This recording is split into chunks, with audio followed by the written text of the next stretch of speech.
Merci, mademoiselle Ferrari. Maintenant, je pense qu'on a eu déjà, à travers votre exposé, un exposé explicite.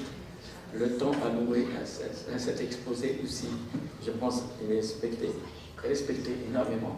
Hein? Et je reviens toujours sur l'intitulé pour donner la parole à votre encadreur, directeur de thèse, monsieur le professeur Jamal Al-Kama. L'intitulé vers une stratégie de bas carbone intégrée dans le processus de projet architectural cadre du complexe touristique à Guelma. Avant d'entamer le débat, je vais passer la parole à votre directeur de thèse pour nous fournir encore plus d'éclaircissements et, je dirais, d'informations concernant ce projet de recherche doctorale. Allez-y, monsieur. Bismillahirrahmanirrahim, salatu wassalam ala ashraf al-mursalin. Heureux aujourd'hui de se trouver face à notre chère impétrante Kharati Amel, d'avoir mené cette investigation doctorale haut la main, avec main de maître, dans un domaine d'actualité et avec des publications d'actualité, donc un sujet du jour. On l'a intitulé « Vers une stratégie de bas carbone intégrée dans le processus de projet architectural cadre d'un complexe touristique à Guelma ». Donc, ce projet de recherche a été choisi dans le cadre de la formation doctorale initiée au département d'architecture de Guelma dans l'axe de architecture durable et écologique. Donc il est nécessaire de parler maintenant de certains éléments environnementaux, donc la durabilité, la consommation de l'énergie, l'ACV, donc l'émission à gaz. Tous ces concepts sont les clés de cette recherche. Là aussi investi notre chère impétrante en essayant d'organiser son manuscrit doctoral sous forme de 5 chapitres. Donc, trois chapitres qui vont traiter soubassement théorique, avec un premier chapitre qui va traiter des conditions environnementales et des données générales sur la durabilité et la consommation énergétique. Un deuxième chapitre est dédié aussi à l'émission des différents gaz polluants et qui vont perturber le système environnemental, avec un troisième chapitre qui est le chapitre, disons, de cheval de bataille de cette recherche, c'est l'analyse de la CV, l'analyse du cycle de vie des matériaux avec lesquels se compose ce bâtiment. Nous savons bien que le bâtiment de service tertiaire, il émet un gaz, il est à l'origine de 49%, comme le stipulent les différentes instances, en matière d'émissions de gaz. C'est pour cela l'impétrante s'est intéressée à un bâtiment touristique, parce que nous savons bien que le tourisme est qualifié d'une industrie sans fumée.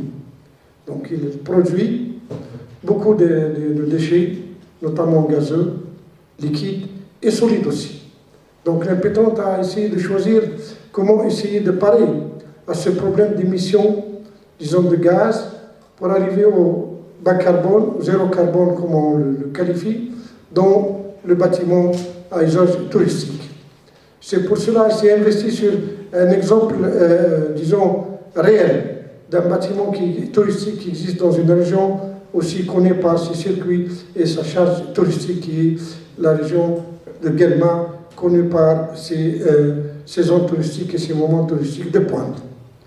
Donc elle a présenté comme le doit, historiquement et localement et contextuellement, cette région par tous ses équipements, ces bâtiments tertiaires qui produisent ce problème de gaz. Et puis elle est allée un peu dans le 5e chapitre à s'investir sur un cas réel qui est une chambre dans un complexe touristique.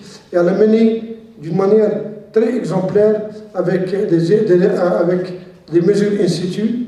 Elle a choisi des moments in situ, des moments de surchauffe et des moments de sous-chauffe. Avec des outils d'analyse, elle a trouvé que vraiment il y a un élément de beaucoup de stress au moment de surchauffe, comme il y a aussi des moments de stress au niveau de sous-chauffe.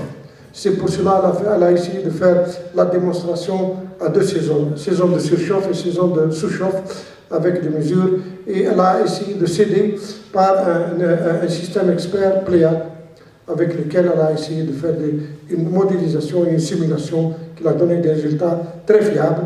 Elle est arrivée à des résultats vraiment expriment un très grand intérêt comment remédier à la situation et comment corriger cette situation par le biais, disons, de remèdes sur les éléments isolants et les matériaux de construction pour rendre cet espace favorable aux touristes qui vont venir au complexe touristique de Guelma Baraka, donc dans cette chambre qu'elle a bien choisi une orientation spécifique. Pourquoi le sud-est? Parce que c'est le sud-est là qui donne plus, disons, d'émissions solaires et qui produit plus de gaz, soit que pour chauffer à l'hiver ou pour rafraîchir à l'été. Donc tout ce processus de démonstration avec des outils fiables et avec une analyse comparative avec d'autres résultats, parce qu'elle a bien fait sortir que les résultats sont des résultats probants parce qu'ils répondent à certaines normes et comparativement, ils sont bien et mieux que les résultats initiaux. C'est pour cela que je qualifie que les résultats de cette recherche sont des résultats publiables. Et avec ces résultats, elle est arrivée à publier un article dans une revue de renommée établie qui lui a permis de présenter son document pour un nombre d'experts ici présents qu'on a choisis et qui sont dans le domaine et qui ont eu aussi l'occasion d'enseigner et d'orienter méthodologiquement certaines pétrantes, notamment le professeur Lazari et Youssef en sa qualité de président et enseignant de méthodologie. Notre cher professeur ici, monsieur Mahmoud Issa, qui a accompagné cette formation et qui, dans le domaine, et notre cher aussi, docteur Montan Shraïtia Mohamed, qui commence à intégrer cette partie, sans oublier notre chère étoile montante, Madame Saleh Ana, qui est là, qui a aussi accompagné toutes les formations doctorales, et aussi sans oublier, avant de donner la parole à mon cher co-directeur de thèse, docteur Assoud de Checha, qui a accompagné de près et qui a orienté scientifiquement cette recherche. C'est pour cela que je suis obligé de lui donner la parole pour mettre son grain de sel dans ce discours scientifique. À vous la parole, cher docteur.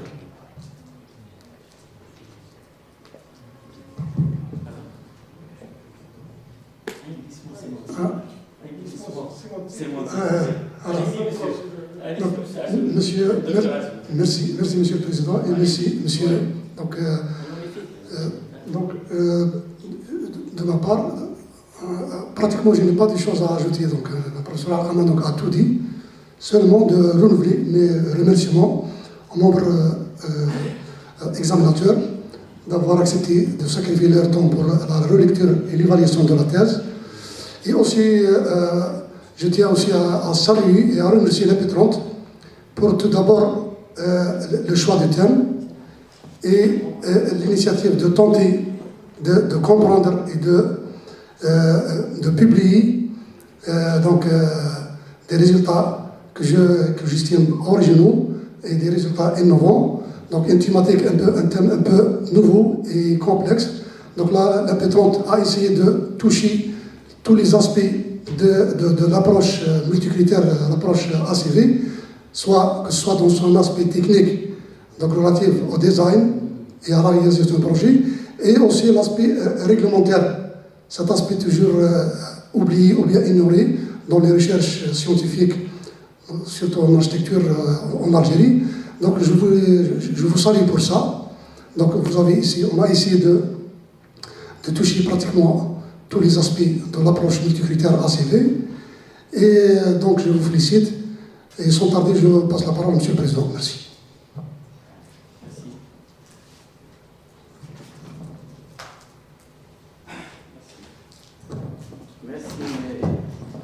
Deux chers collègues, soit au professeur Jamal Al-Khaman ou bien à monsieur Dr Assoud. Maintenant, je vais passer, parce que on va passer la parole à monsieur Mohamed Shraïtia pour nous donner encore ses appréciations, ses évaluations concernant ce projet de recherche doctorale. Allez-y, moi. Merci, monsieur le Président. Salam alaikum. Je tiens à remercier profondément l'impétrante pour ce travail présenté. L'importance aussi du sujet, qui est un sujet d'actualité bien sûr pour nous, et pour tous les professionnels dans le domaine du bâtiment, pour tous les acteurs de la fabrication de la ville. L'actualité et le futur et la préservation d'un espace serein passe par les modifications qui s'imposent dans nos modes de vie et de consommation, surtout énergétique. C'est un sujet d'actualité. Je tiens à vous remercier. Ce travail qui a été présenté est une problématique qui fait le constat d'un bilan énergétique dans le domaine du bâtiment, qui est considéré, d'ailleurs, tous les recensements, tous les chiffres disent que le milieu urbain regroupe actuellement la majorité des humains. C'est-à-dire, on va vivre tous, presque la majorité des humains vont vivre dans des zones urbaines, ce qui veut dire une grande consommation d'énergie. Il faut travailler là-dedans, et c'est un travail colossal, et ce n'est que le début. Votre travail, bien sûr, présente pour nous un début de tous les travaux qui vont peut-être ouvrir la piste et la réflexion, surtout à ceux qui commandent, à ceux qui réglementent, qui ont le pouvoir d'agir, de financer, de diriger, pour attirer leur attention sur la nécessité de commencer dès maintenant d'agir sous plusieurs formes. Ce travail, pour moi, est un travail bien fait, bien organisé. Il est aussi bien documenté. Il se base sur des méthodes d'évaluation et d'analyse du cycle de vie du bâtiment. Plusieurs logiciels de simulation ont été utilisés, ce n'est pas la peine de rentrer dans les détails, de redire la même chose. L'hypothèse avancée est d'assurer une performance énergétique des bâtiments touristiques et de préserver l'environnement à travers un certain nombre d'objectifs qui sont résumés: une intégration plus efficace, réduction des impacts environnementaux, prise en compte de certaines options techniques, choix de matériaux, isolation, système énergétique, conception architecturale, actualisation, bien sûr, proposition de l'actualisation de la réglementation en Algérie. On forme le manuscrit qui a été fait, qui a été présenté, votre thèse de doctorat est bien organisée, elle est accessible, les illustrations sont bien commentées, les informations aussi présentées dans le document forment une précieuse source pour les futurs chercheurs dans ce domaine. La méthodologie, elle est cohérente, elle a une partie pratique et une partie, bien sûr, théorique. L'utilisation des outils pratiques permet de donner des réponses aux questionnements de départ, et cette démarche présentée, elle est adaptable, elle a donné des résultats visibles, clairs, qu'on peut exploiter, bien sûr. La bibliographie utilisée, c'est une bibliographie importante, et aussi les résultats peuvent présenter aussi pour nous ou répondre de manière appuyée aux questions de départ. En conclusion, l'impétrante a mis l'accent sur les résultats obtenus, recommandations nécessaires pour encadrer les stratégies pouvant améliorer et diminuer la consommation énergétique du bâtiment. C'est l'objectif principal. La publication est faite dans le même sujet. L'intitulé de la publication, ça fait partie de votre thèse, donc pour nous c'est valable. Le manuscrit est bien sûr un manuscrit bien rédigé. Toutefois, nous avons émis quelques observations pour donner un plus à votre travail. Essayer de donner un plus, de corriger, de ne pas laisser certaines lacunes dans ce travail pour qu'il puisse saucer à un niveau d'une thèse qui doit être respectable pour ne pas émettre ces détails. C'est-à-dire, je n'ai pas trop fouiné dans le travail, mais j'ai présenté l'essentiel, le plus important dans votre travail. Il y a quelques observations de fond et quelques observations de forme. Les observations La première observation, c'est la page, vous allez à la page 103 quand vous parlez de l'histoire de Guelma, vous présentez l'histoire de la ville de Guelma.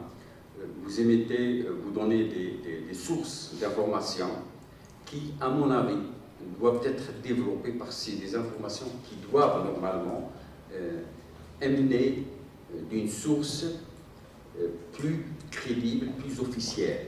Parce que les informations que j'ai vues, leurs sources normalement d'origine, sont ou bien un instrument de fabrication de la ville, qui est le PDO, ou bien les archives de la commune. Quand on parle de l'histoire de Guelma, on ne doit pas se sourcer d'une thèse seulement, parce que cette même thèse qu'on a sourcée, elle a amené ces informations de quelque part d'un document officiel qui est le document de il faut le mettre à côté pour avoir une certaine fiabilité et une authenticité de l'information. La même chose pour la page 43. Les documents aussi graphiques pour tout ce qui est plan et documents graphiques. J'ai vu dans la page 61 un plan de masse déformé.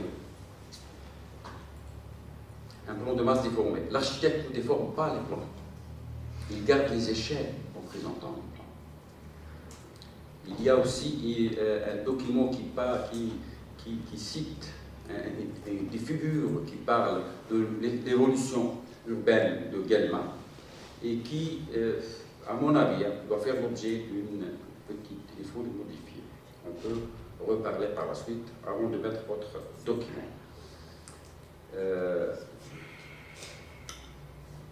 Ce sont les murs extérieurs qui font le 15, dans la page 25, vous dites, page 125, que les murs extérieurs les intérieurs sont de 15 cm d'épaisseur. C'est l'inverse, c'est les murs extérieurs qui sont de 15 cm d'épaisseur. Un blocage support de 20 cm. Quand vous faites la description de la construction, il y a certaines erreurs qu'il faut corriger. On peut vous donner des observations. Dans la conclusion, il me semble que certaines propositions devront faire davantage de recherche. Certaines propositions dans la conclusion, quand vous évoquez le triple vitrage comme proposition, attention, dans votre document, vous avez cité le volet économie. Il y a 5 axes de développement durable. Parmi ces 5 axes, c'est bien l'économique, non? Quand on parle d'économie, on parle de triple vitrage, là, c'est une grande question. 2. Le matériau d'isolation que vous citez, à mon avis, c'est mon avis, il me semble que le climat à Guelma, en Algérie, c'est un climat à dominance de chaud, c'est un climat chaud. Et cette solution qui n'est pas aussi, à mon avis, économique, quand on parle de bois, quand on parle de chanvre, c'est-à-dire un matériau biologique, dans la chaleur avec une humidité, c'est un matériau qui devient peut-être nuisible et dégradable rapidement. Donc, c'est une piste ouverte de recherche aussi. C'est-à-dire les recommandations proposées après tout ce travail, c'est des recommandations qui doivent aussi faire l'objet d'une autre, peut-être c'est une piste que vous devrez ouvrir pour ne pas confirmer, que nous proposer ça. C'est-à-dire qu'il faut faire ça comme proposition à la recherche future parce que c'est pas facile de modifier ou de changer, de travailler avec un matériau qui n'existe même pas et qui est rare. Le remplacement, c'est pas facile. C'est-à-dire théorique, on peut proposer, mais pratiquement, on va trouver beaucoup de difficultés à caractère économique ou pratique ou autre. Et pour ne pas s'étaler sur ces observations, je vous remercie encore. Félicitations et je passe la parole au Monsieur le Président. Ouais. Merci, monsieur le docteur Shahid Mohamed. Bon, je vais passer aussi la parole à Madame Salah Salahana pour plus encore d'informations, de connaissances et je dirais aussi d'appréciation et d'évaluation concernant ce travail. Je vous remercie, Monsieur le Président, de m'avoir donné la parole. Tout d'abord, je remercie l'impétrante, Khairat Amal. Je suis très satisfaite de voir l'aboutissement de ce travail. Dans le résultat Hadali Binidina, ou ce qu'elle a affiché aujourd'hui, à mon avis, frôle l'excellence. D'ailleurs, ça ne me surprend pas parce que c'est une étudiante qu'on a suivie, c'est le fruit de notre département. Et là, je suis encore, comment dirais-je, très, très, très fière de ça. Parce que les promos de l'Ouli Darna, et là, on voit l'aboutissement de tout un parcours et j'en suis vraiment fière. Il y a tout de même certaines remarques et qui ne remettent en aucun cas en question l'excellence de ce travail que j'ai lu et relu avec beaucoup de plaisir. D'ailleurs, dans la soutenance, on a dû réviser un peu, on a oublié beaucoup de remarques, on a dû réviser un peu le travail aujourd'hui. Bon, je vais commencer par l'hypothèse. Au tout début du travail, il y avait une certaine confusion de l'introduction et tout. Il y avait une confusion au niveau des concepts. On se perdait au début avec beaucoup de concepts, empreinte écologique, l'approche, est-ce qu'elle est dans l'écologique, elle est dans l'environnemental, elle est dans l'énergie, dans le thermique, etc. Mais le schéma là qui vient en fin du chapitre introductif, il vient éclairer tout cela. Et d'ailleurs, où il a cadré tout. Et tu enlèves tous les superflus avec lesquels l'introduction, elle gagnerait en clarté. La question de recherche, elle est bien claire, mais à mon avis, toutes les questions, comme évaluer l'impact environnemental, elle est impeccable, elle est explicite et tout. Toutes les questions secondaires qui viennent, vraiment, tu as exploré cette piste.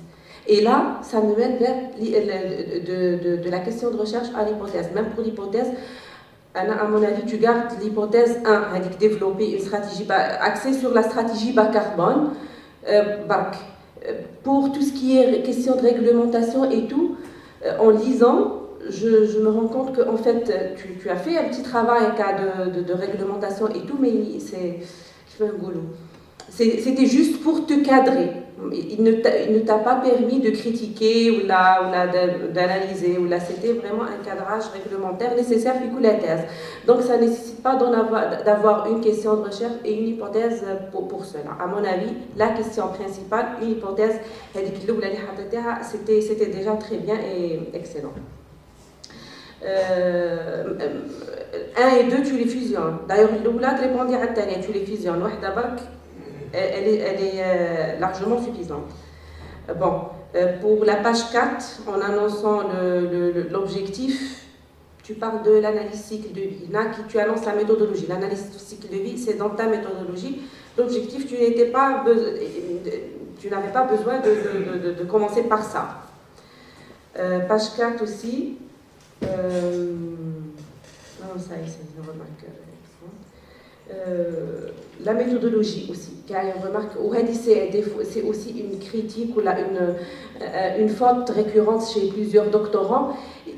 La méthodologie, mais il ne faut pas résumer la thèse, chapitre par chapitre, là, les parties saillantes de la thèse. Là, c'est vraiment le méthodological framework. C'est vraiment le travail méthodologique. On a l'analyse de cycle de vie, l'approche, avec le schéma. Ou développer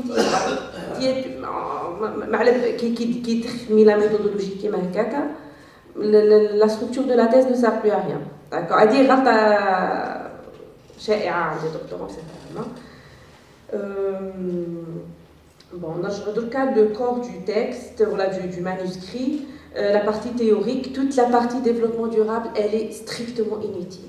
وهنا وعلاش عندك ce glissement كما نقولوا plusieurs concepts inutiles وهضرتي عليهم parce qu'il n'y a pas vraiment un cadrage au niveau de ton hypothèse. Les concepts clés, les hypothèses. On les tire de l'hypothèse qui va les mettre dans un rapport de causalité. Ensuite, on les retrouve le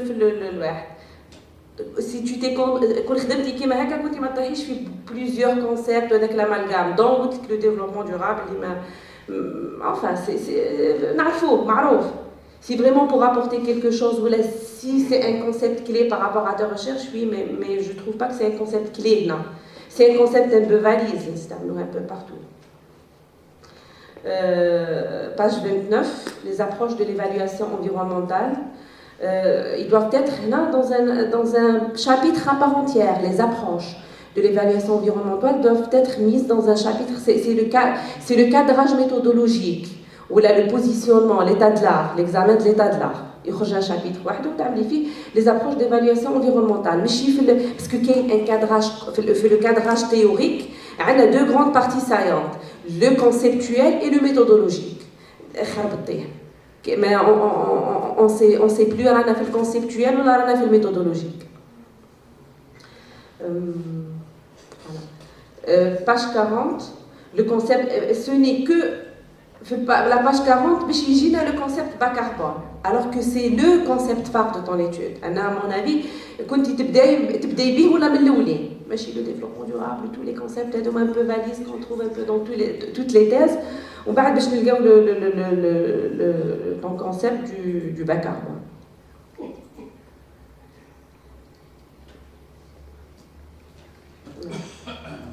D'ailleurs, il fallait commencer par ça et donc ressortir les paramètres, début, parce qu'à un certain moment on se perd, on va le fil. Vers la fin de ta partie théorique, le fil, l'idée maîtresse. Donc, il fallait dès le début commencer par l'approche bas carbone, donc ressortir les paramètres, donc les 3 paramètres étudiés. Ça aurait évité les confusions pour le lecteur.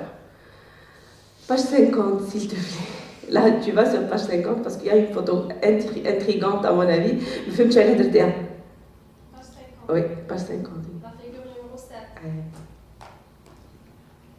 Pourquoi cette photo? Y a-t-il une raison derrière ça? Parce qu'on voit une photo avec un berger, des animaux. La page 50, en bas. Ouais. Je sais pas, je me suis dit peut-être que page 50, peut-être ce qui est négatif chez nous est positif chez eux. Ce document est indien. C'est la figure 17. La figure 17, voilà. L'image du complexe, elle m'a intriguée. Je me suis dit, mais pourquoi cette image? Y a-t-il quelque chose? Voilà, un troupeau.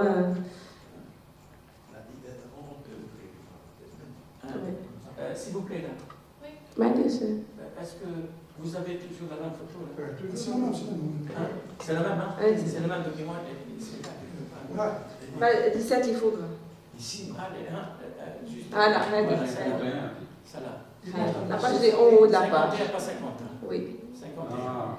51. Avec les animaux et tout, ça m'a un peu intriguée. Je me suis dit, mais pourquoi cette photo? Est-ce qu'il y a quelque chose, un message derrière? Est-ce qu'il est négatif chez nous et positif chez eux? Voilà. Bon, et voilà. En page 40, le cas d'étude, et là aussi c'est non, page 100 donc. Page 100, ouais.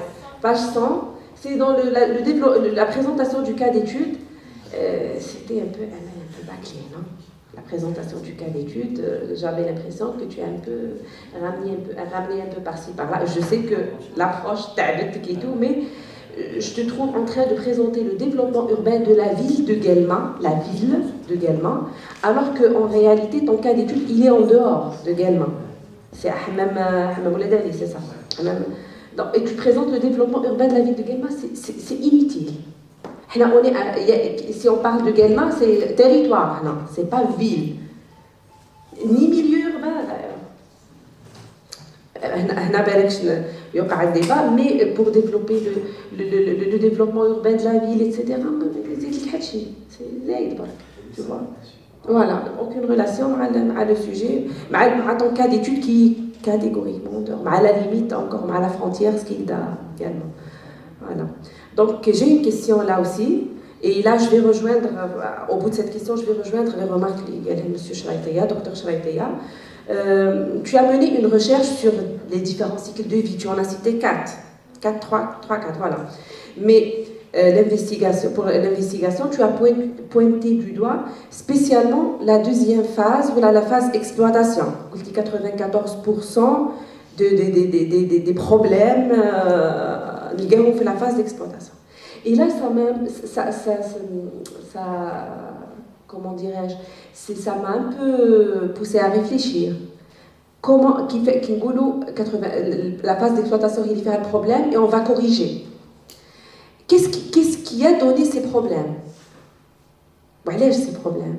À mon avis, c'est vraiment la phase 1 qui a entraîné ces problèmes-là. S'il n'y avait pas des problèmes déjà, les phases 1 et la phase, je vais utiliser le lexique comme architecte, la phase d'étude et tout, ou réalisation, ممكن ما نروحوش 94% de problèmes في la phase d'exploitation.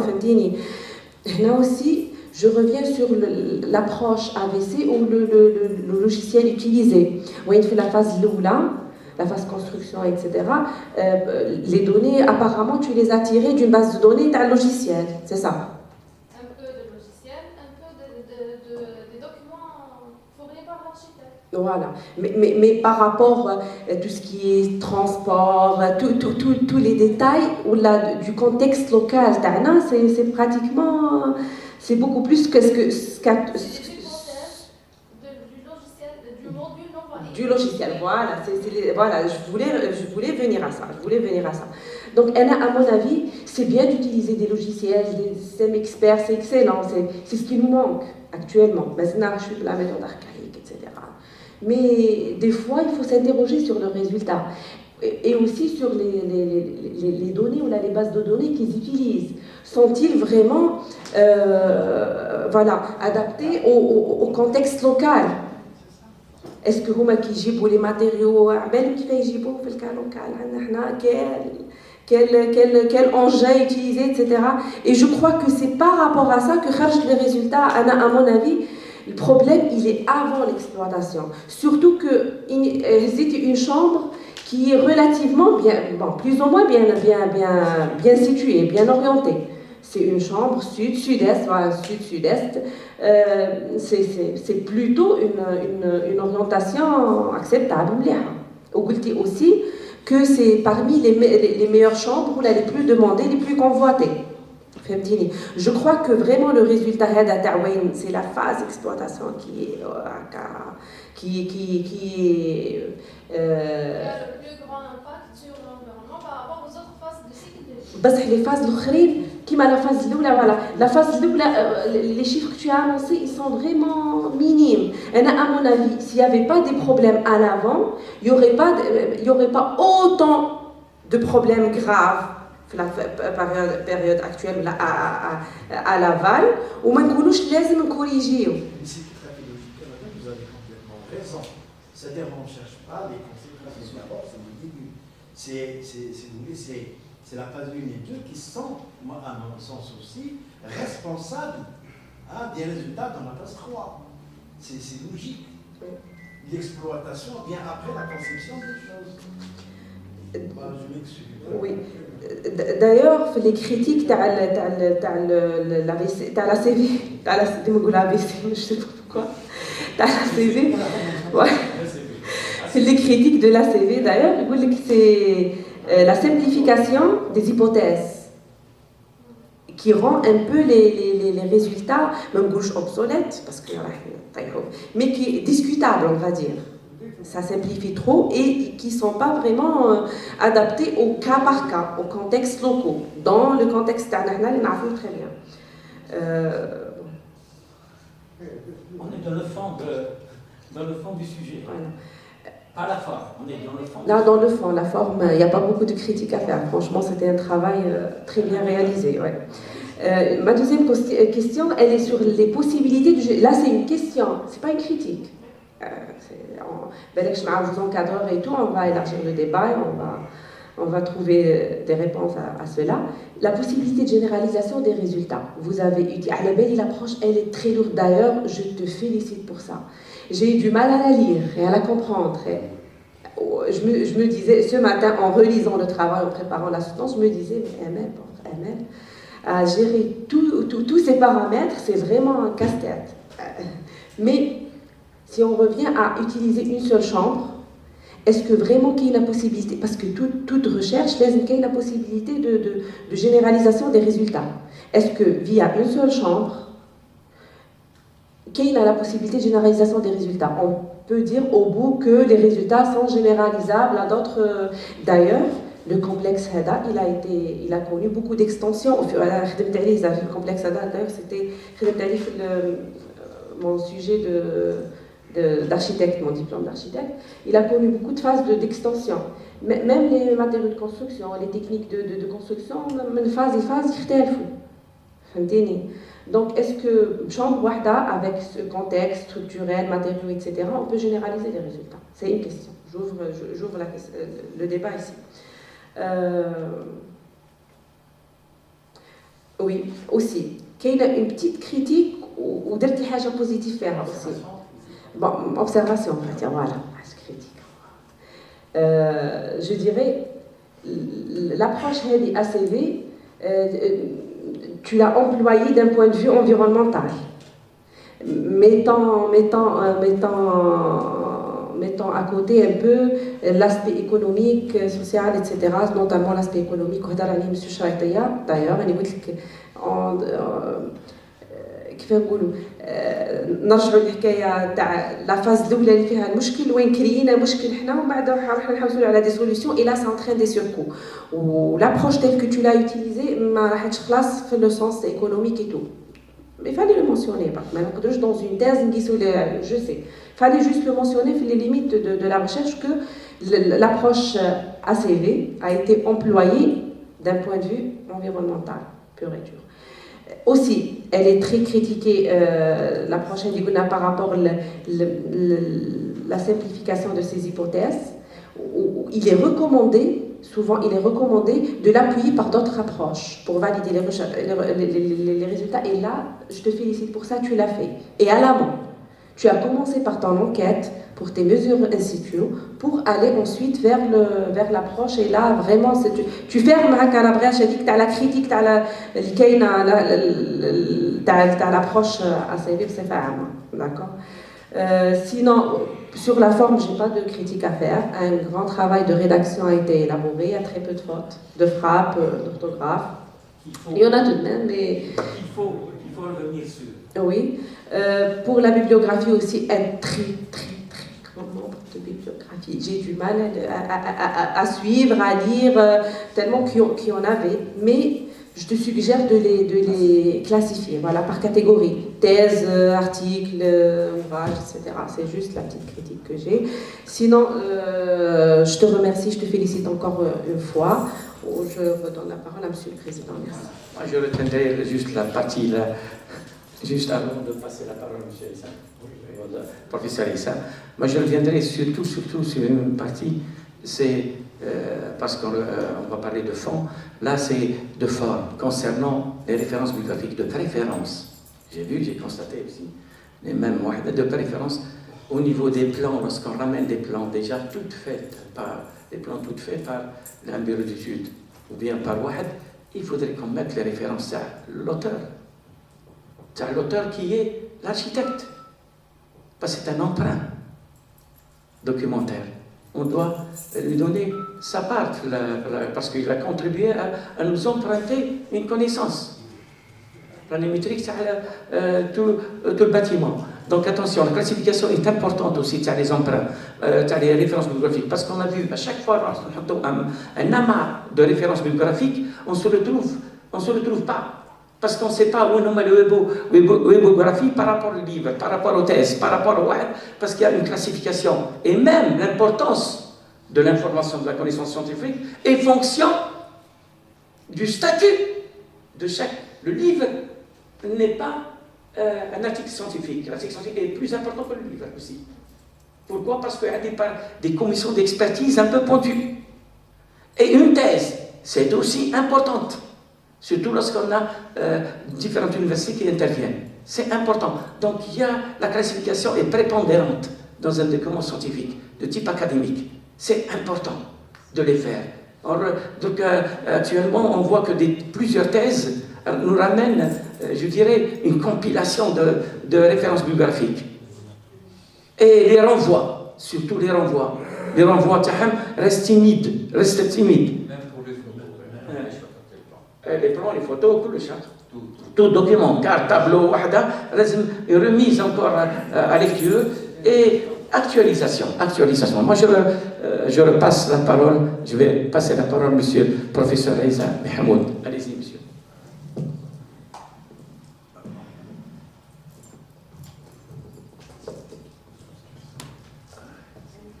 Bismillahirrahmanirrahim. Merci, Monsieur le Président.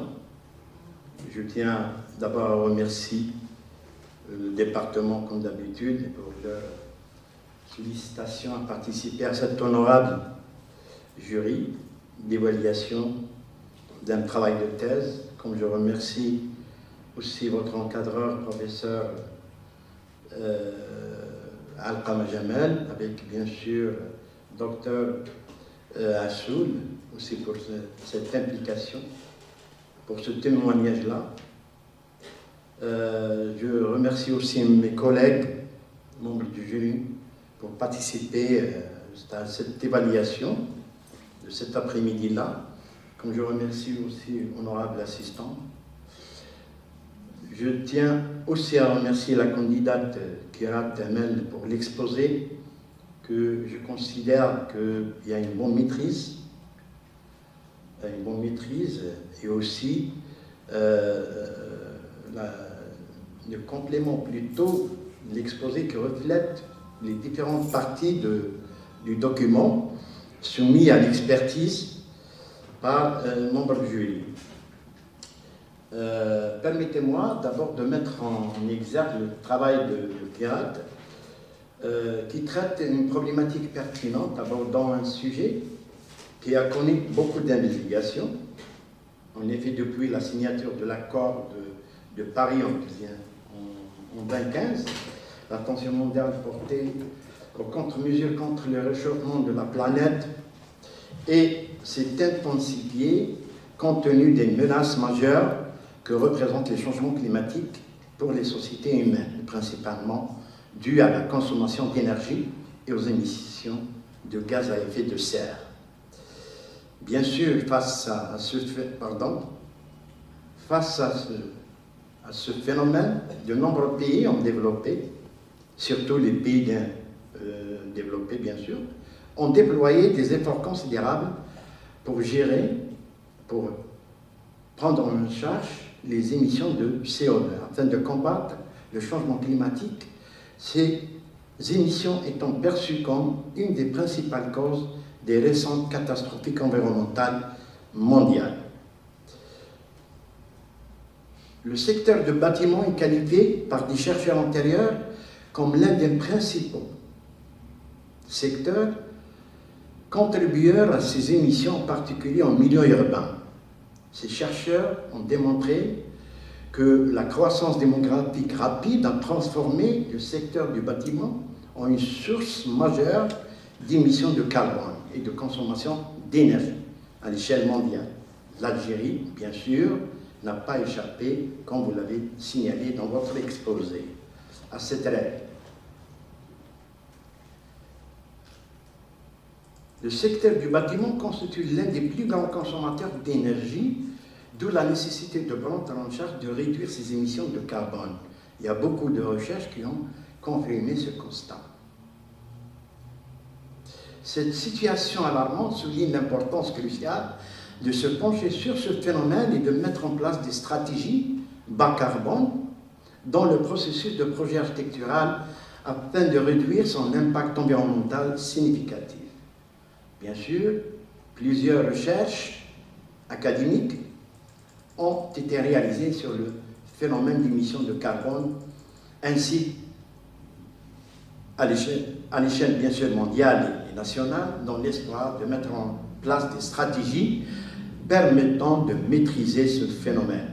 La thèse de la candidate où on a assisté aujourd'hui à un exposé de la candidate Kira Tamel intitulé vers une stratégie bas carbone intégrée dans le processus de projet architectural, cadre d'un complexe touristique à Galma, s'inscrit dans cette perspective. Et ce qui donne, si vous voulez, ce n'est pas de l'originalité, mais c'est-à-dire la valeur de ce travail-là qui s'inscrit dans l'actualité de la recherche scientifique. La thèse aborde la question de la réduction de l'impact significatif du projet architectural sur l'environnement à travers le développement et la mise en place d'une stratégie bas carbone dans le processus du projet architectural, bien sûr. Cette recherche vise comme objectif principal, et elle a été, c'est-à-dire plutôt il a été signalé, exposé par la candidate, elle vise, bon, je vais citer uniquement 1 à 2, développer une approche évolutive et réaliste permettant d'évaluer de manière quantitative et qualitative la consommation d'énergie et la production de dioxyde de carbone tout au long du cycle de vie des bâtiments. Il y en a d'autres aussi. Sur le plan méthodologique, le travail de thèse porté sur la maîtrise des impacts environnementaux des bâtiments tout en garantissant des conditions intérieures optimales adopte une approche combinée, joignant, bon, c'est une, si vous voulez, une approche classique, joignant théorie et pratique. La thèse est scindée, c'est-à-dire en chapitres 5 complémentaires. Il y a des chapitres qui ont traité la partie théorique et d'autres la partie analytique. Pour progresser dans le travail de recherche, la candidate a mis des questions, une question principale et des questions secondaires, suivies bien sûr des hypothèses. C'est des hypothèses, bien sûr, qui répondent à ces questions-là. Moi, je rejoins, sur ce point-là, c'est-à-dire notre cher collègue, Salah Salah, sur, par exemple, le nombre de questions. Je trouve que la première question, elle est suffisante. Parce que les deux autres versent dans cette première. Mais seulement, à mon avis, hein, elle est bien posée. Elle est bien posée. J'aimerais bien, à mon sens, c'est de parler de l'impact environnemental. Là, l'impact environnemental, il est vague dans la question. Est-ce qu'on ne peut pas préciser ou mettre, par exemple, dans la question, on ouvre une parenthèse, citer ces impacts-là. C'est les impacts que vous avez étudiés, bien sûr. Ça sera mieux et très explicite, par exemple, votre question. Par contre, elle est bien posée. Et d'ailleurs, elle est le fil conducteur de votre travail. Bien sûr, l'approche méthodologique adoptée, elle est pertinente. Elle est pertinente et convient à ce genre de recherche. Elle combine entre la simulation architecturale et les investigations in situ, avec bien sûr l'utilisation de l'entretien semi-direct, et je vais revenir là-dessus, c'est-à-dire sur les outils que vous avez utilisés. Bon, des ressources et des ouvrages, moi je pense que mes collègues ont déjà parlé là-dessus, je ne vais pas revenir. Il y en a assez, hein, il y en a assez c'est-à-dire de références, mais seulement certaines références nécessitent plus d'informations, surtout les références du net. Et là, ce matin, on a bien parlé, moi et M. Assoul, c'est que ces références doivent être dotées de la date de consultation. C'est obligatoire, la date de consultation, parce que les informations au niveau du net sont appelées de s'actualiser au fur et à mesure. Mais une information qui est à tel jour, elle va être changée plus tard. Mais quand on met par exemple la date, là, vous êtes protégé. Moi, je pense que c'est ah oui, absolument, c'est pour les doctorants. Puisque, écoutez, votre bibliographie ou les références, c'est vrai que vous avez utilisé, mais ça sert pour les autres chercheurs qui vont peut-être aborder votre thématique, ils vont chercher s'il y a des références qui vont traiter leurs problématiques. Donc il faut leur faciliter l'accès à ces informations. Et moi je pense là-dessus, il y a beaucoup d'écrits qui ont abordé comment présenter une référence de tout genre. Il y a ni ouvrage, article et ainsi de suite. Là, je sais, moi aussi j'ai parlé de... vous n'avez pas mis les résultats que vous avez obtenus, c'est les résultats de 94,02%. Je pense que Madame Salah Salah a bien parlé là-dessus. Et moi, je trouve que le travail d'une manière générale, de point de vue information plutôt, et de point de vue aussi effort que vous avez déployé, sont énormes. Ça, moi, à mon avis, je ne peux pas le nier. Seulement, j'ai quelques remarques. Je dois participer à ce débat. J'ai dit ce matin, bon, je vais uniquement, mais je dois participer à ce débat. Participer, ce n'est pas donner, si vous voulez, des points négatifs et tout ça. On est là tous ici, hein, c'est d'améliorer le travail, de donner, c'est-à-dire lorsqu'on discute le travail, c'est qu'on donne de l'importance à votre travail.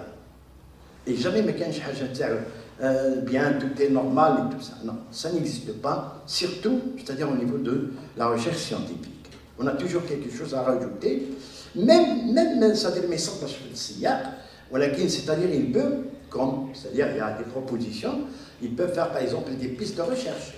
Bon, ils ont parlé de l'économie, moi aussi j'ai parlé de, c'est-à-dire on ne peut pas faire tout dans une thèse, mais une étude pareille sur, par exemple, sur le côté financier ou là l'aspect économique, ça rentre les choses très importantes. Parce que, entre guillemets, c'est vrai qu'on est on est loin du secteur économique, on est loin de la population, ou là, c'est-à-dire du cadre de vie de l'être humain, on est loin. Parce que toutes les recherches qu'on a réalisées, je dis qu'on a réalisées avec, c'est-à-dire les collègues et tout ça, ces recherches sont dans les tiroirs. Maintenant, je pense que c'est le moment pour les exploiter. Bon, je vais commencer par quelque chose de forme, ça. Je vais parler de résumé, je l'ai trouvé un peu lent. Un trip de page, je dirais, le résumé. À mon avis, si vous voulez, il a ses mécanismes, il a une manière de se présenter. Et lorsqu'on dit résumé, c'est que mulakhas de la thèse. On commence toujours, par exemple, par évoquer le problème jusqu'à les résultats obtenus. Bien sûr, en respectant le nombre de, par exemple, de mots au niveau d'un résumé. J'ai trouvé un peu long. Et aussi, il y a, au niveau des mots-clés, je n'ai pas trouvé le contexte. Je n'ai pas trouvé le contexte. C'est les mots-clés. Par exemple, je ne dirais pas également l'essentiel, où cette recherche-là a été menée. C'est-à-dire la contextualisation du projet de recherche, de votre réel. Regardez au niveau, par exemple, je trouve que, je ne dirais pas la première fois, mais en essayant d'étudier la structure, 5 chapitres, moi je trouve, c'est déjà suffisant pour une thèse de troisième cycle.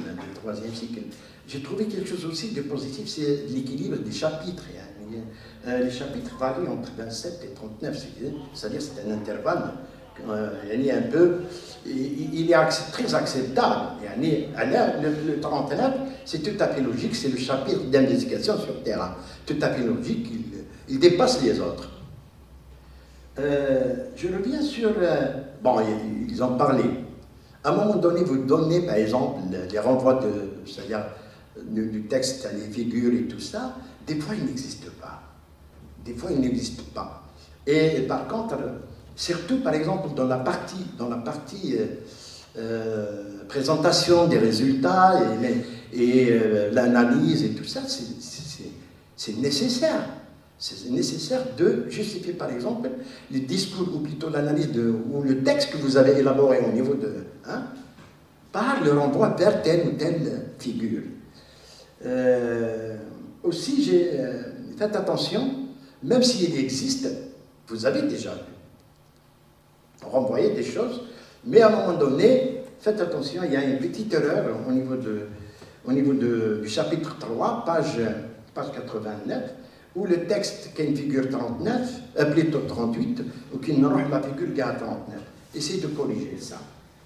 Regardez aussi, au niveau du chapitre 3, la page 78, vous avez commencé par un titre, méthodologie, et ainsi de suite.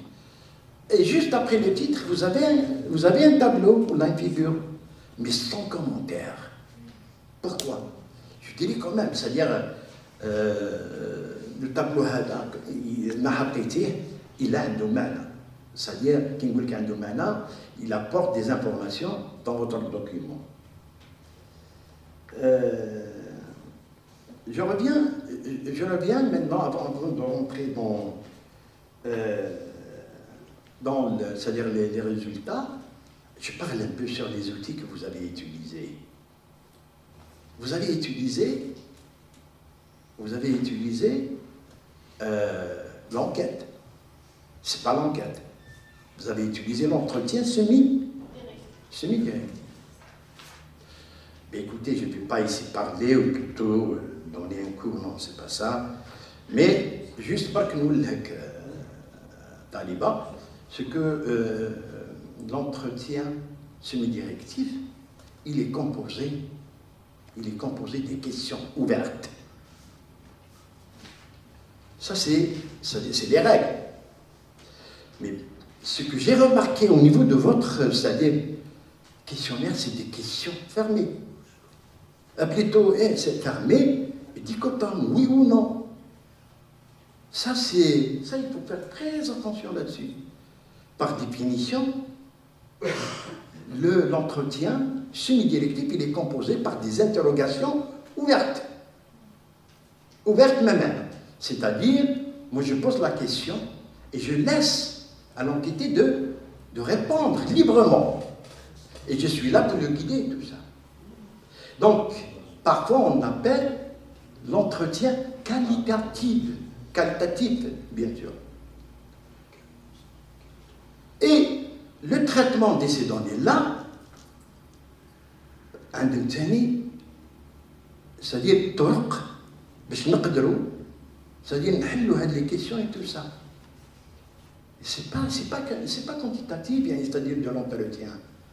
C'est à travers, je dirais, aussi une méthode. Bon, je pense que mes collègues la connaissent, c'est la méthode la méthode bon, Inch'Allah.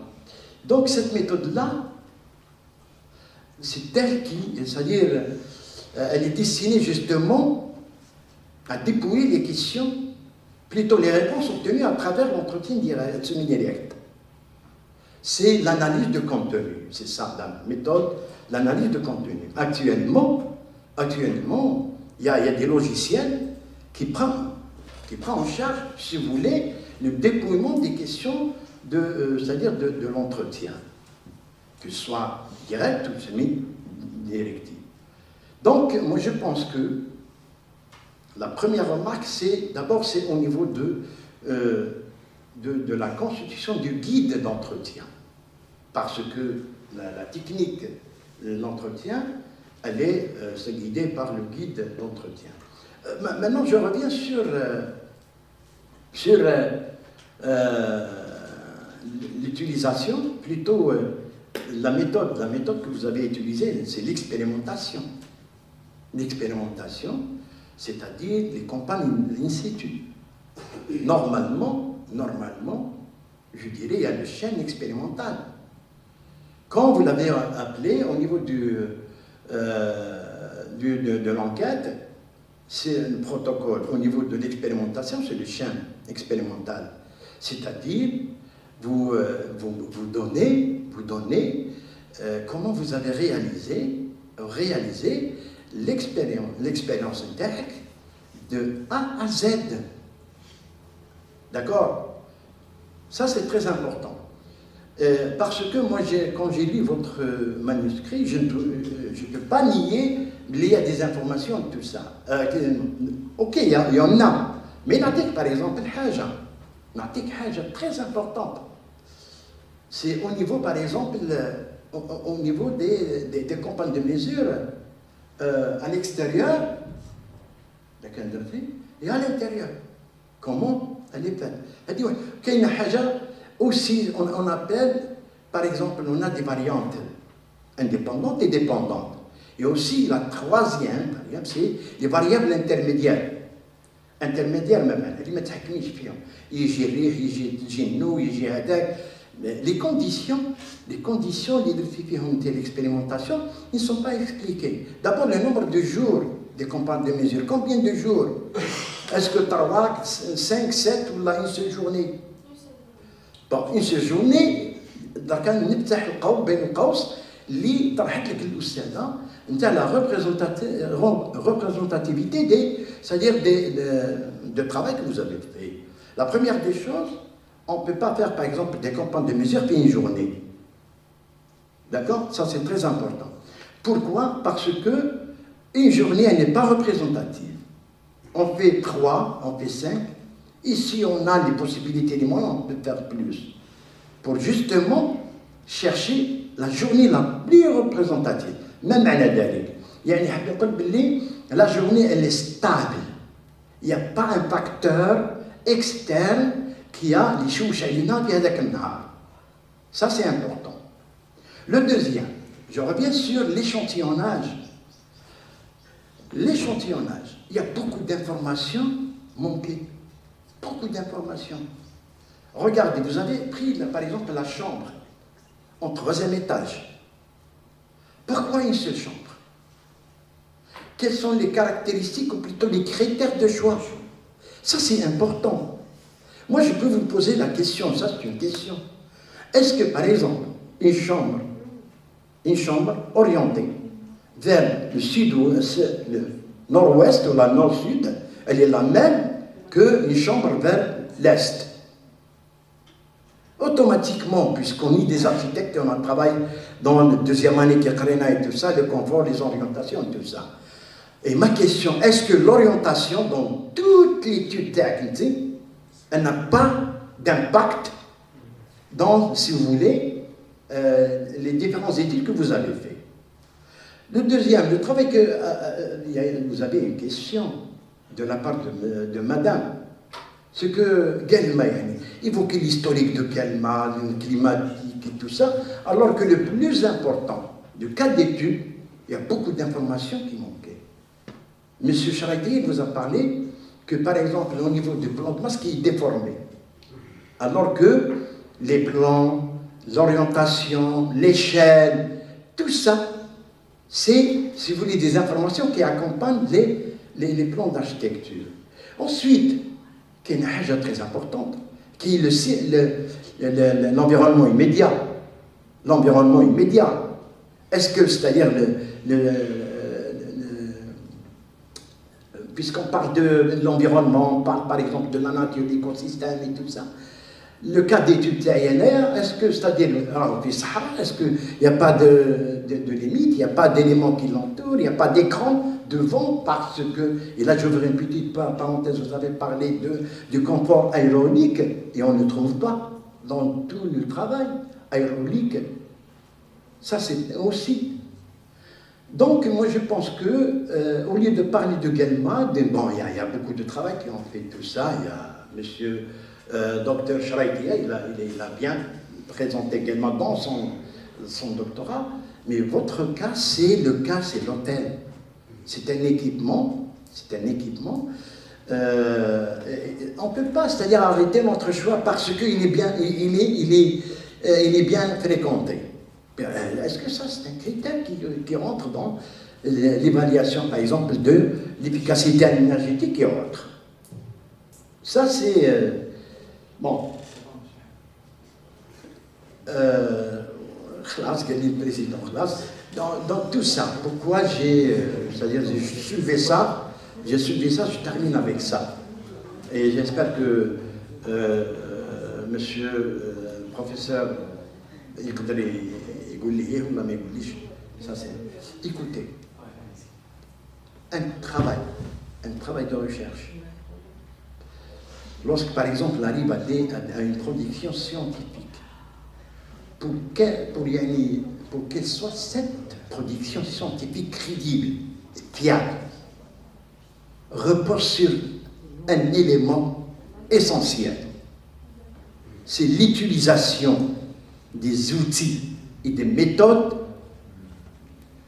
conformes, c'est-à-dire aux règles scientifiques reconnues par nos pairs.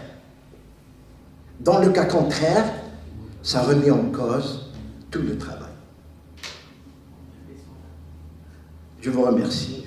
Ça n'empêche pas. Et il faut être honnête. J'ai commencé par mettre en valeur votre travail, je termine par mettre votre travail en valeur.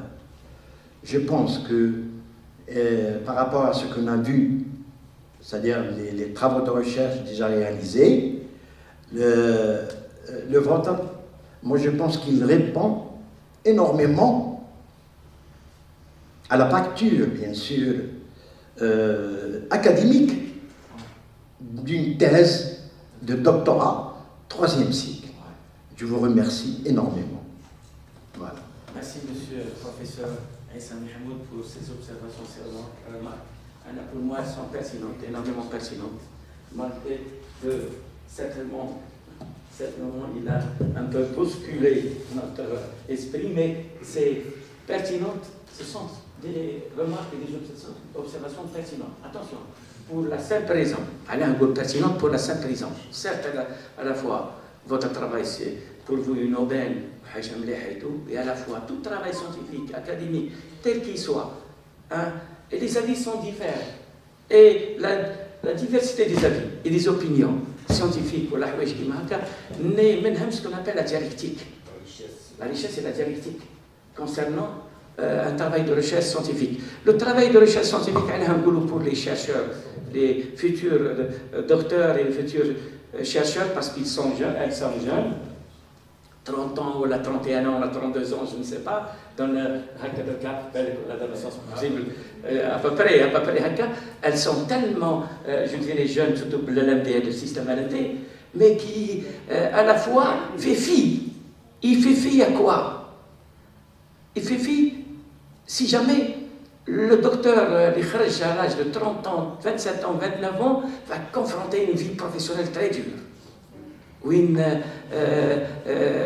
va afficher énormément de compétences à tous les niveaux, linguistiques, méthodologiques, réflexifs, à tous les niveaux. Donc il va à chaque fois confronter, je dirais, cette barre qu'il faut à chaque fois sauter au-dessus, pour ne pas se passer en dessous. Et là, je dirais que les observations qu'a faites monsieur professeur Mahmoud Issa, elles sont des niveaux. Je dirais, ça y est, la thèse elle est là. Au que l'on a mis un avis favorable, on sait qu'il y a du travail, il y a énormément de réflexion, énormément de connaissances, énormément aussi d'essais expérimentaux. Sauf que, parce que vous êtes jeune, c'est à 45 ans, 46 ans, pas à cet âge, et des tests d'État. Donc, c'est différent. L'enjeu, c'est que ne vous limitez pas à ce contenu bac. La preuve, un avis opposé, controversé, il nous a donné plusieurs orientations concernant le fond de votre thèse. Et qu'il ne faut pas tout accepter et dire que c'est bon, je suis arrivé, donc je peux produire. Je suis arrivé, certes, je vais produire, à condition que je serai au même diapason, au même niveau des autres experts et chercheurs. J'essaie d'avancer, de faire avancer les choses. C'est dans ce sens le message qu'a passé M. Issa Mahmoud, c'est dans ce sens. Parce qu'il y a des études postdoctorales, d'autres études postdoctorales concernant votre spécialité, ou bien des spécialités sous-jacentes, qui sont nécessaires pour votre progression professionnelle. Et c'est important. Moi, j'adhère pleinement, même monsieur Jamal Akma, plus le co-encadreur, monsieur le docteur Bassoul, je pense, va s'aligner par rapport à ces réflexions. Parce qu'on ne se contente pas d'un document écrit et rédigé. Un exemple important, c'est pour les chercheurs. Vous avez Philippe Boudon sur l'espace architectural, un livre. Il l'a rédigé ou publié en 1967. Il revient en 2000, où il dit toutes mes idées, l'espace architectural, le livre de 67, remis en cause. Je fais la recherche. D'ailleurs, un autre livre, l'espace architectural, une remise en cause de ses travaux, parce qu'à l'époque, la maturité scientifique et académique n'était pas au diapason. Donc il fallait expérimenter d'autres pour arriver à une synthèse et réécrire édition d'un autre ouvrage qui trace à peu près son parcours professionnel. Ça, c'est un exemple flagrant. Pas pour le laisser faire un archive. C'est dars. C'est important. Moi, je vais revenir sur le travail.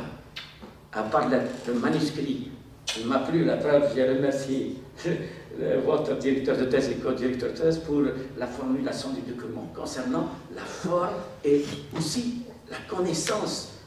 Je dirais que c'est un condensé de connaissances et d'emprunts et de connaissances scientifiques. C'est important, soit en méthodologie, soit à Dhaka. J'étais vraiment épaté par ce travail. Énormément.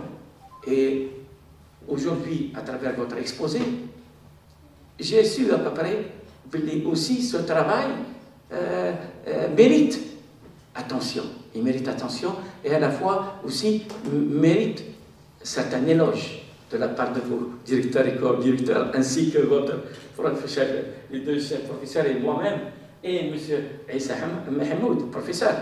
Donc, moi, je vais revenir sur quelques observations, quelques remarques, qui sont, à mon avis, qui sont un peu postdoctorales. Si je reviens à la spécialité, en termes de fond, méthodologie, à votre spécialité, qui est, je pense, architecture, et à la fois le document lui-même, la formulation théorique. Là, vous oscillez entre deux domaines. Là, le théorique, l'aspect théorique, et l'aspect expérimental. L'aspect expérimental a pris le pas sur le théorique. Ce que je vois, c'est la quantité d'informations, de connaissances concernant l'aspect expérimental. Il est 65% presque. Il a pris le pas en connaissance. Je ne parle pas de forme, connaissance. Et il y a énormément de travail de connaissances scientifiques et aussi de travail de terrain expérimental associé à ça, endossé à ça. Que j'essaie de voir, à mon avis, dans le sens aide, et dire quelque part, votre travail c'est aussi opérationnel, parce que vous avez passé beaucoup de temps dans les campagnes de mesure. Beaucoup de temps, un jour, mais un jour c'est choisissez-vous le jour et tout, mais si jamais on s'intéresse à une étude opérationnelle et expérimentale, de préférence, il faut allonger le temps. Un jour ne suffit pas pour généraliser un travail, les résultats d'un travail. Un jour ne suffit pas. Deuxième chose que je retrouve ici, c'est, je renvoie, deuxième qui fait que, par le temps alloué à cette investigation in situ, c'est aussi pour généraliser le tout, une cellule ne peut pas être élément et on doit, à travers ces résultats, je pourrais généraliser. La preuve, si j'irais au titre TAG, le titre dans une stratégie de bas carbone intégrée dans le processus du projet architectural. Qui n'a qu'à l'intituler, c'est bon, c'est validé. Il est bien en méthode technologie. Je dirais, je m'attends à l'étude globale de l'hôtel. du complexe touristique Kamel. Étude aux abords, extérieurs aux abords du complexe, ainsi qu'à l'intérieur. Alors qu'en finalité, il y a une seule cellule, une seule chambre. En tant que scientifique expert, on groupe des irrégularités qui font fi, l'objet, la suggestion de solution.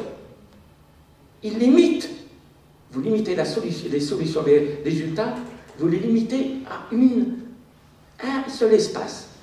Et cet espace, c'est la chambre. Si jamais, et c'est un choix, on peut faire une recherche doctorale, faire un petit objet de recherche. Les chewing-gums, l'usage, les chewing-gums étaient chauds un peu partout, des études doctorales. À l'étranger, en quoi la problématique du lavage du tapis traditionnel. Deux doctorantes en France immigrées, doctorat à l'échelle des tapis. Ils يغسلوهم en Algérie ولا au Maroc في الصيف يجيو يغسلوهم ويطلعوهم بعد parce que ما كانش les grandes laveries. Et qui fait que quelque part, on a le droit en objet de recherche, نخدموا على la chambre. Mais في le titre, نحطوا la chambre, pas le complexe touristique. Parce que le complexe touristique fait bizarre. La salle de séjour, la salle à manger, fait la partie administrative, la partie cuisine, la partie aide. J'irai plus loin encore. C'est des observations postdoctorales. Si jamais vous avez des articles où vous capitalisez votre connaissance scientifique ou les résultats des kharasites, vous allez les mettre, je dirais, en exergue, en évidence, à travers des publications. Attention à ça. J'irai plus loin encore. Aller vers une stratégie de bas carbone intégrée dans le processus du projet architectural. Je m'attendais, qui a été intitulé, j'ai envie de comprendre, aussi d'aller vers la théorie sur le processus du projet architectural. Le processus de projet architectural. Il n'y a pas que ça, il n'y a pas que les plans, façade, coupe, façade, et les matériaux autour, planification, les espaces, les haka. Parce qu'un espace tampon peut être aussi, et qu'on a un espace intermédiaire, parce que les isolants, ils peuvent être en fonction d'un prédimensionnement, mais on peut les avoir en tant qu'espace tampon. Il n'a qu'à sonner la température entre l'espace extérieur et l'espace intérieur. On peut faire des espaces intermédiaires, ils vont réduire, dans le processus architectural, ils vont réduire déjà, soit à l'extérieur l'empreinte carbone, soit à l'intérieur aussi, ils vont réduire, ils vont donner un confort plus important, plus adéquat, plus approprié. C'est dans ce sens que je vois la chose. Ça veut dire tout simplement, vers l'intitulé Hada ou la Roudwa qui termine, ne t'attarde pas sur l'intitulé Bezar. Parce que, entre ce qu'on a vu, ce qu'il y a dans le document, c'est pas le complexe touristique, c'est une partie. On sait qu'il y a une thèse à Constantine qui a été soutenue par Madame Roual, je pense, concernant la salle de classe. La lumière, l'impact de la lumière naturelle sur l'espace de la classe. L'espace de la classe. On a des sujets un peu complexes, des titres complexes, qu'on est, on va un boulot, un éléphant qui a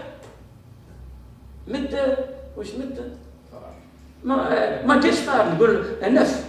C'est dans ce sens. Attention à ça. En méthodologie, concernant le titre. Le titre, pour le moment, j'adhère pleinement sur le travail, un travail excellent. Moi, je suis en train de faire des approches post-doctorales concernant les réflexions, les manquements des Kainin. Deuxième chose, j'irai plus.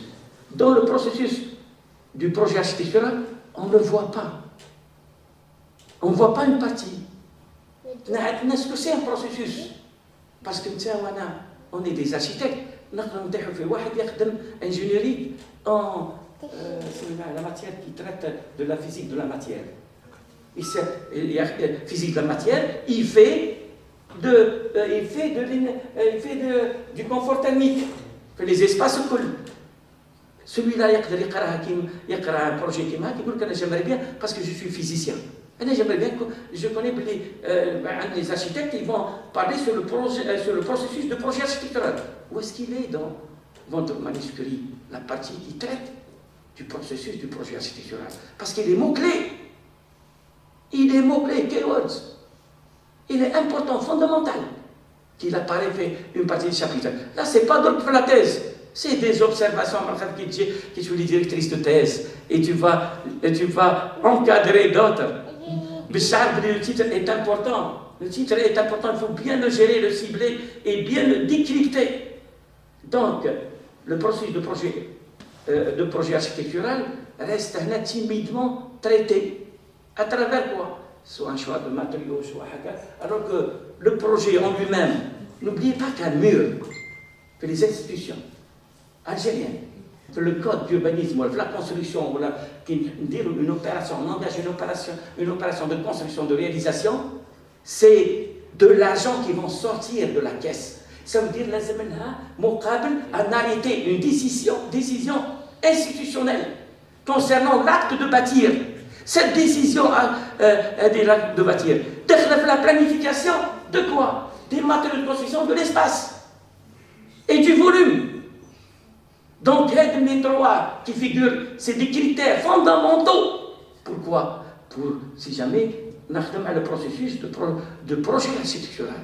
Ce sont des critères fondamentaux et essentiels. C'est un post-doctoral, mais je te regarde ici. Travailler avec excellent. Excellent, je le sais. Excellent. Moi, je donne des réflexions. Je continue, pardon. Oui. Parce que vous avez évoqué que dans le processus de projet architectural, il n'existe pas. C'est-à-dire, lorsqu'on est rentré dedans, c'est-à-dire dans le manuscrit, c'est-à-dire l'espace qui est concerné, c'est la chambre. Voilà. Est-ce que, c'est une question, le professeur Atmal et le docteur Chechia, est-ce que par exemple, l'espace chambre, par exemple le complexe, ne peut pas apparaître au niveau du titre? Parce que le travail est pointu. C'est-à-dire, tout porte sur la chambre. Je continue. Moi, après réflexion, ça c'est une suggestion. Prendre en considération, ne pas prendre en considération, parce qu'il ne change pas. Il braque, c'est bon. Tu as eu doctorat, il braque, doctorat. Moi, c'est post-doctoral, toujours. Je préfère, moi c'est un choix personnel, monsieur le directeur de thèse, ainsi le co-directeur. Si tu as réflexion, parce que c'est un débat, on ouvre un débat concernant ça, c'est important. Parce que le travail est incomplet. On aimerait bien attaquer le fond de la réflexion et les retombées futures de la réflexion du sujet vers une stratégie bas carbone intégrée dans le sillage de quoi? ACV. Dans le sillage de l'ACV. De quoi? De l'analyse. Dans le sillage de l'analyse du cycle de vie. Parce que ce qu'on a vu, ou les critères au fur et à mesure de classification, c'est dans le sillage de l'analyse du cycle de vie qui est important. Tout ça renvoie au sillage. C'est important. Un titre qui est dans le sillage de quoi? De l'ACV, qui est l'analyse du cycle de vie d'un espace habité, qui est la chambre. C'est important. Et là, tu as ciblé et canalisé. Et je dirais une chose, ça c'est pour tous les doctorants, c'est important. En méthodologie, il faut inverser les hypothèses après la problématique, ce sont l'objectif, les géos. Parce que l'objectif, c'est quoi, en fait, compte par définition? C'est un but à atteindre. Un objectif, c'est un but à atteindre. Veut dire quoi? que les réponses plausibles qui vont être vérifiées doivent être dans quoi? Dans le sillage, dans le traçage des buts. Puis ما نخرجش ونفادي روحي يولي ندير recherche vague, superficielle. حوايج كيما هذا بوست دكتوراه بنتي مش درك. انا نهضر لك هكا باش تقول الترافاي تاعك اكسيلون. Moi je suis avec ton travail. J'ai dit وحاجه خلاف. Si jamais vous avez 3 questions en méthodologie ولا تحط 2-3 questions حطهم على روحك à condition que تكون une question principale fondamentale ويكونوا ce qu'on appelle des questionnements. 2 autres questionnements. Alors, les questionnements. Question principale, c'est سؤال جوهري. Le questionnement, c'est quoi? تساؤلات. الشيخ هذا بدي tout à l'heure, باللي قال 3 questions, هكا c'est trop. Parce que tout simplement, qu'on varie, هذا تيبارك. باللي y a une question principale qui englobe le tout. C'est la question fondamentale. ومن بعد من تحت, dans 2 questionnements, ou 3 questionnements, ils mettent d'autres chapitres canalisés. Les objectifs. C'est dans ce sens qu'on essaye de faire avancer les choses dans le sens hada. Moi, je vais revenir sur, à part ça, je vais revenir sur un point important concernant les enquêtes, parce qu'à chaque fois, c'est important de faire des campagnes de mesure et des enquêtes in situ, appuyées par les enquêtes sociologiques, voilà, les avis des uns et des autres, sauf que, celui qui nous l'administration, M. Mohamed, ça a été à travailler avec l'administration pendant 24 ans, on a dit 20 ans, fait une institution qui marque, vous allez voir que les avis et fait des avis ou les enquêtes, c'est des avis, c'est à titre consultatif. Mais un pouvoir de décision. Non plus un pouvoir de décider à la place de l'architecte ou du technicien ou de l'ordonnateur. C'est juste un avis. Un avis, il est sujet à la subjectivité. Il n'est pas objectif. Donc, quelque part, le questionnaire n'est pas une référence fiable. Fiable, j'ai ça ou ça. Ou si le questionnaire ou l'enquête, ou si elle est fiable, lorsqu'il y aura une concertation élargie à travers un manuel, un guide, il y a toutes les phases, nous dirons un consensus global. On fait tous les acteurs, pas les habitants ou ceux qui viennent de la chambre. La chambre petite وحده يقدر جاها un seul visiteur. اللي درتي معاه جا مرة برك l'hôtel. Son avis هو عنده un cadre de vie نقدروا نقولوا modéré, un cadre de vie modéré. تما يلقى par exemple lorsqu'il le consomme, il y a un cadre de vie un peu surhaussé. Un cadre de vie un peu surhaussé. Il va être pour lui, c'est le plein confort, c'est le surconfort. Donc un avis, un consommateur n'a jamais été une référence pour une décision. Jamais de référence pour une décision. Les sociologues le disent. C'est un organe consultatif. Donc faites attention aux enquêtes que vous faites en sociologie. Ça pose énormément d'enquêtes. Je préfère les campagnes, l'écriture, plus associer les acteurs publics, qui sont les techniciens, qui sont les techniciens privés publics, plus les contrôles comme sauf la taille de ce projet. C'est intitulé je vais parler du complexe touristique. Avec les complexes touristiques en Algérie, ça fait non pas 10 ans ou 8 ans où la mise à niveau. Parce que jamais on les a inscrits par rapport aux standards internationaux. C'est après, mais j'ai d'autres hôtels internationaux qui se sont implantés en Algérie qu'on a vu la différence des statuts. On a dit quand les acteurs des mises à niveau. Donc, ce que je me demande, Le choix aussi de l'équipement en tant qu'hôtel, le choix de l'équipement aussi pose problématique concernant le choix à l'air. Fait le temps alloué qui va à la chambre, possible de 4 heures, 6 heures la chambre par rapport à 24 heures sur le temps inhabituel. Où je me confort que je vais apprécier en dormant. Par contre, on va à l'habitat. On a un lieu de travail public qui est bâtiment public administratif. Là, c'est autre chose. Je passe 8 heures, 10 heures pour le travail. Certainement 12 heures. Et là, j'apprécie mieux la notion de confort et de Marca. Donc, les choix aident. Attention, même par rapport à ceux qui dirigent des thèses de doctorat prochainement ou de magistère, tu sais comment canaliser. C'est important. Moi, j'arrêterai avec un seul point. Un seul point. Tiens. Un seul point. Le point que j'arrête, c'est que votre travail est excellent. Moi, avant d'être exposé, ça fait 1 mois, j'ai remercié Jamel, professeur Akma, pour le document, ainsi que docteur Assou. Je les ai remerciés par biais de mon confrère, professeur Al-Qama, sur la quantité énorme de connaissances, plus la manière de le rédiger. Et la manière de le rédiger. Moi, je vous remercie pour ce travail. On va vous donner à peu près 1 quart d'heure pour répondre à 2-3 questions. Vous en avez la parole. Oui, allez-y, tiens. Voilà. Oui.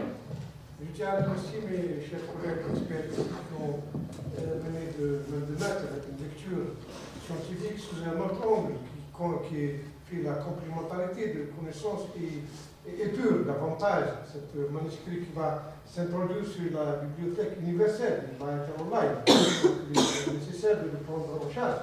Mais il est nécessaire de dire aussi une chose sur le gâteau, que cette jeune doctorante devant nous, elle est rentrée aussi aux annales de la recherche par sa primauté en information, son âge. Elle vient juste d'avoir moins de 28 ans, donc l'une des premières docteurs en énergie renouvelable et bas carbone. Donc cette réforme universitaire lui a donné l'occasion d'être docteur à l'âge de 27 ans, si je ne me trompe pas, corrigez-moi, et aussi de rentrer à l'universalité de la recherche par ses publications. Une première publication dans l'ICCAEA, référenciée dans le Scopus, et le deuxième cerise sur le gâteau vrai, c'est qu'elle est rentrée dans le domaine des chercheurs savants en matière de SISBAT, les sciences internationales du bâtiment. Une conférence de haut niveau. Et il y a beaucoup de gens qui vivent toute leur vie, qui n'arrivent pas à publier ou à glisser leur nom dans cette conférence internationale des sciences des bâtiments. Si on va rentrer dans le journal Physics, qui publie les actes de la SISBAT, on va trouver le nom de la jeune chercheure Kerati Emel. Donc bravo et Olama. Merci, Monsieur le Président. Merci, Monsieur le Professeur Armand. C'est important de savoir aussi ces exploits scientifiques. C'est important. Moi, je dis que c'est important.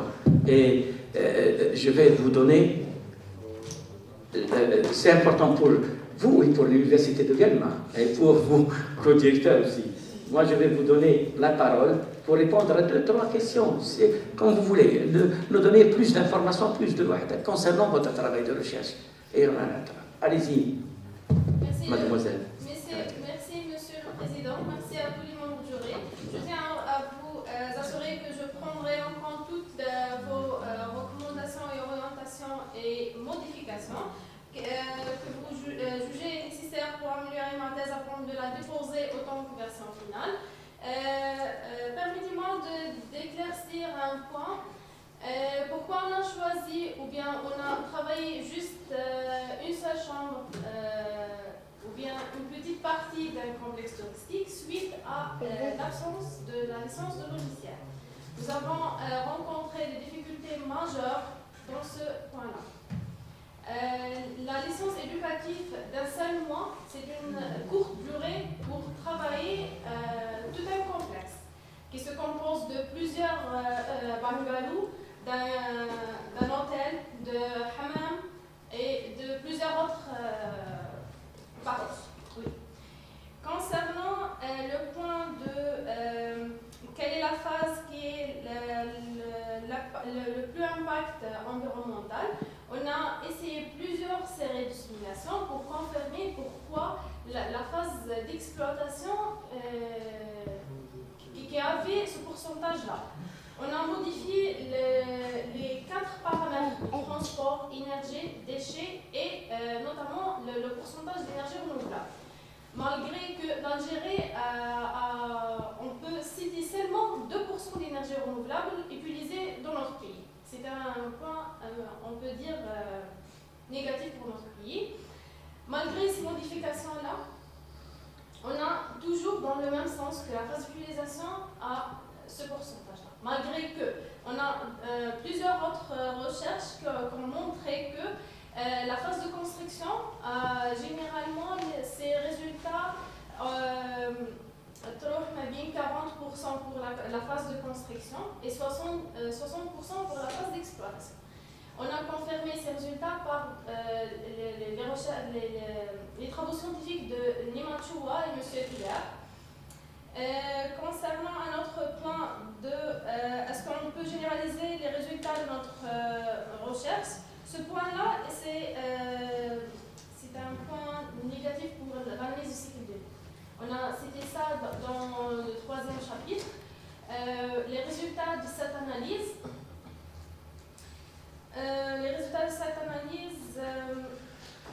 comment dirais-je, lors de stages de perfectionnement à Ankara, on a approfondi cette idée. On trouve qu'on ne peut pas généraliser les résultats de cette chambre pour toutes les parties de l'ordre. Juste pour éclaircir ce point. Et merci pour votre attention. Merci, mademoiselle. Oui. Allez-y.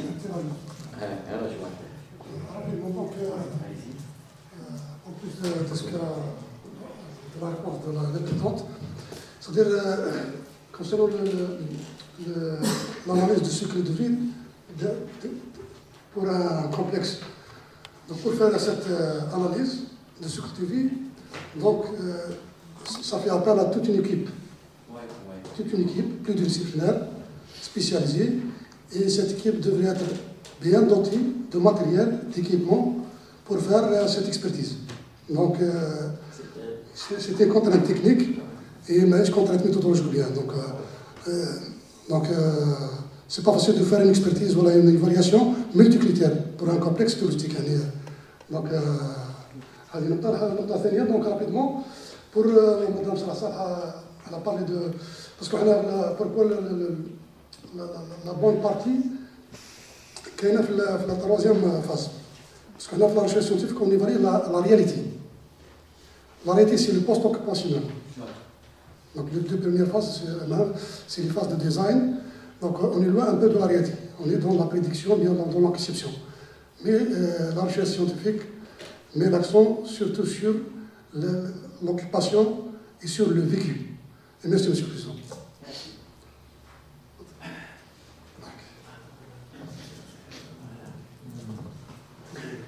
Oui, merci. Est-ce qu'il y a d'autres observations? C'est bon? Voilà. De préférence. L'essentiel, on est ravis d'assister à votre exposé et en plus de ça, d'expertiser ce travail scientifique, de recherche scientifique. Merci. Est-ce que vous pouvez... Vous avez quelque chose? Non. Donc on arrête et on veut délibérer la salle pour... plutôt que vous libérez la salle pour délibérer. Si c'est bon, on va sortir.